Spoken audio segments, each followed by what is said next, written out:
And there's no words to describe this last part either, ladies and gentlemen. This just made me, me about my views on like women in politics and stuff like that, women in these positions. And we spoke about Dame Andrea Jenkins before because I was disgusted at some of the things that was being said to her by, the foreign Muslim community, I think it was, where they're saying I hope your son gets molested by a refugee and raped. I hope you suffer prolapse from being raped and all of this stuff, right? All of the stuff that was said. I'd done a clip of it on YouTube a couple of months ago, I think it was, from one of the podcasts where I talk about this truly disgusting stuff. Can't ever condone it, saying that kind of stuff. But that doesn't mean that I come out and support her and support Reform or anything like that. And certainly when they come out and do this shit, when they turn Reform, which is supposedly meant to be our best anti-establishment vehicle, right? Best anti-establishment vehicle, when they've turned politics in the UK at what could not be a worse time. The UK is a tinderbox waiting for one match. You know the Stereophonic song where it says it takes one match to light up 1,000 trees? Only takes one match to burn 1,000 trees? That is the state of the UK at the moment. The UK is primed for a political wildfire unlike we have ever seen, unlike anything we've ever seen, right? And you have Reform, which is supposedly our based anti-establishment alternative, coming out and selling fucking football shirts at £100 a pop if you want a signed one with Farage's name on the back of it, turning UK politics at the most divisive, at the most terrifying time into a fucking pantomime show, showing that they know better than the establishment with the way that they treated Rupert Lowe, which again, they uppers, not just Nigel Farage, but Chief Whip, quote unquote, Lee Anderson was in on it as well, right? Everyone was in on it. The fact they've seemingly sold out to the establishment, they've sold out to a Mohammedan, seemingly.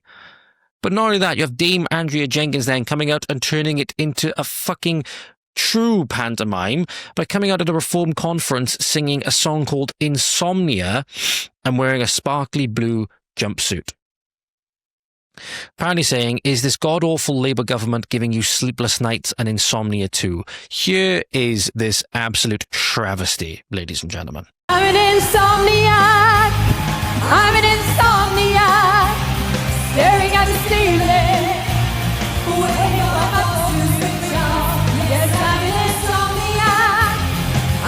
insomniac, and all I can hear is the sound of that.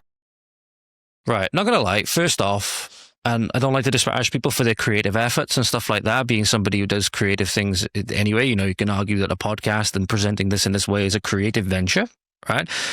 I'm not particularly hot on the song anyway.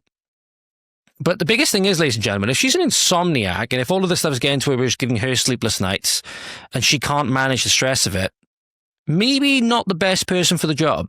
Just saying that. Not only that, what gives me personally even more insomnia is that we have this current state of government that we have, and this is supposedly our best alternative.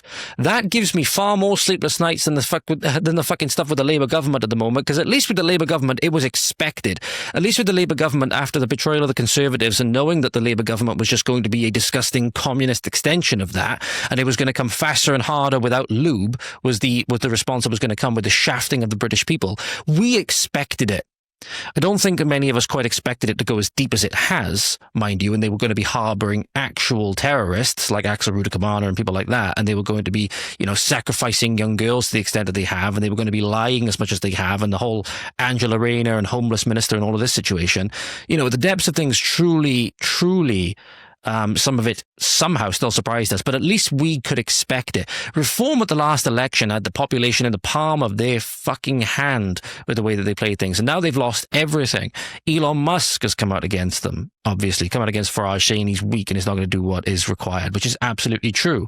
Absolutely true. As a lot when you have people like, what's her name? Alex something, the Talk TV person, coming out and simping for Farage and trying to talk at Elon as if she's any kind of authority on the matter, right? Obviously she has a few scandals herself, but again, that's not uncommon in politics nowadays, and in fact that's not uncommon for any of us in the country, right? With all the things we're not proud of.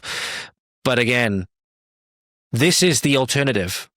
You're telling me that we have one of the most totalitarian, like something straight out of, again, trying to emulate China, trying to force digital ID on us, all of these things, right?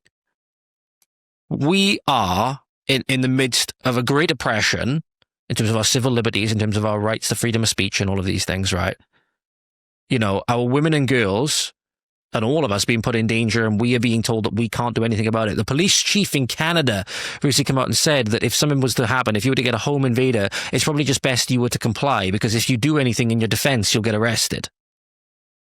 She said, look, you can call the police, but the best thing you can probably do is comply.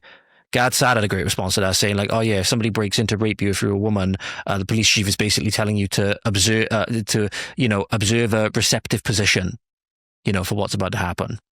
This is the state where we are at the moment, and our best quote-unquote alternative, our based, again, I know Nigel Farage doesn't say that he's a populist, our quote-unquote best alternative, our anti-establishment, true countercultural vehicle is a woman singing about being an insomniac, and not to mention seemingly doing a very poor job of lip-syncing with the backing track at certain points. That's the best we can do. This is our, again, anti-establishment vehicle. You've got to be kidding me. But like I said, ladies and gentlemen, is that right now, when we're going through such hard times that we are, we need strong people, namely strong men. Strong men that are going to be able to do what is required. So maybe it might just be worth it if these people are so kept up at night by what's going on and they can't get some sleep or whatever, maybe they should step aside and let people that are willing to do what they need to do it, and just simply stay the hell out of the way. Maybe then, if they're not in the positions of authority that they are, and with so much of our civilization riding on their shoulders, if they didn't have that responsibility, maybe this song would go down a lot better. Maybe I wouldn't be as worried. Maybe I wouldn't be as angry. Maybe I wouldn't be as disparaging on it if it was just a nice, song about how much the Labour government is keeping you up at night. But you're in a position to actually affect and do things about it here. We aren't. In many instances, we have to rely on you to be our voice. So if this is affecting you in this way, maybe you should think about stepping aside and letting somebody else that's more equipped to do it. That's my thoughts on it. Anyway, if you enjoyed that clip, then make sure to go on over to the Voice of the Valleys X page at VOT_Valleys on X. We're also on Instagram at Voice of the Valleys. Be sure to like, share, subscribe, comment, all of that good stuff. Thank you so much, and we'll see you again soon. Godspeed.